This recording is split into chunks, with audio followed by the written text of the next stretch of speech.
งามบ่ทุกคนงามบ่อันนี้อันทั้งเมืองมหาไซอันนี้ล่ะน้ำไหลลงที่เสียงไฟเด้อโอ้โหสุดยอดลายธรรมศาสตร์สุดยอดลายเพื่อนสถานที่แคมป์เสียงไฟนี่ให้สังเกตเบื้องนี้เบิ่งดาวอยู่ฟ้า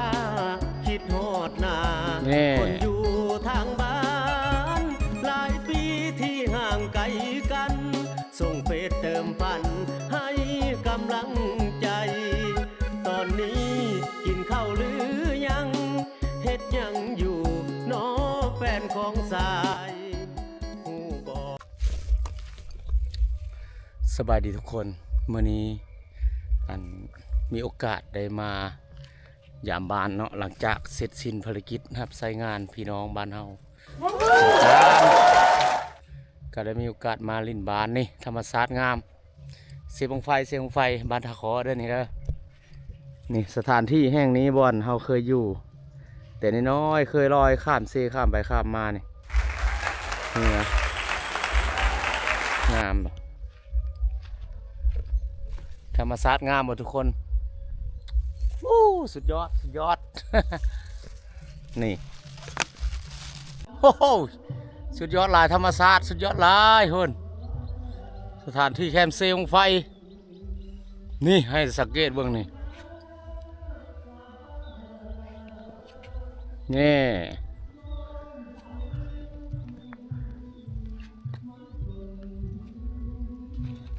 ผู้ใดยังมาเที่ยวธรรมศาสตร์บ้านค่อยนี่บ้านเกิดค่อยนี่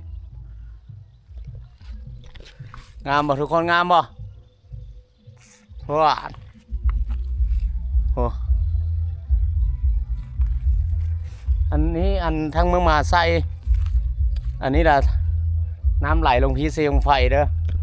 เสียงไฟตรงนี้โอ้ธรรมศาสตร์งามหมดทุกคนโอ้สุดยอดสุดยอด นี่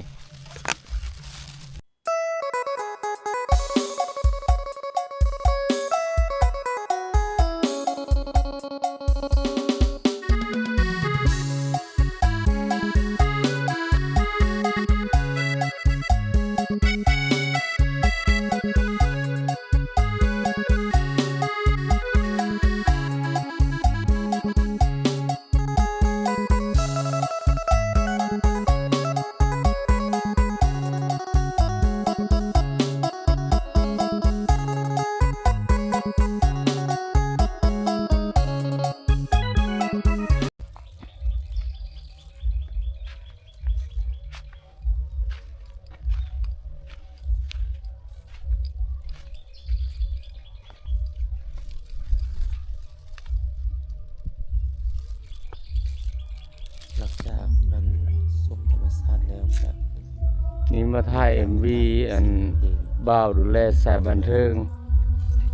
เนาะอยู่เสียงไฟบ้านตะเคาะสบายดีฝากเพลงหยัง เพลงใหม่ เพลงหยังบ่ได้ติดต่อแต่ไอติดตามฝากติดตามได้ แสดงว่าได้กดไลค์กดแชร์ได้รัก2เฟซก็ดีใจเนาะโดย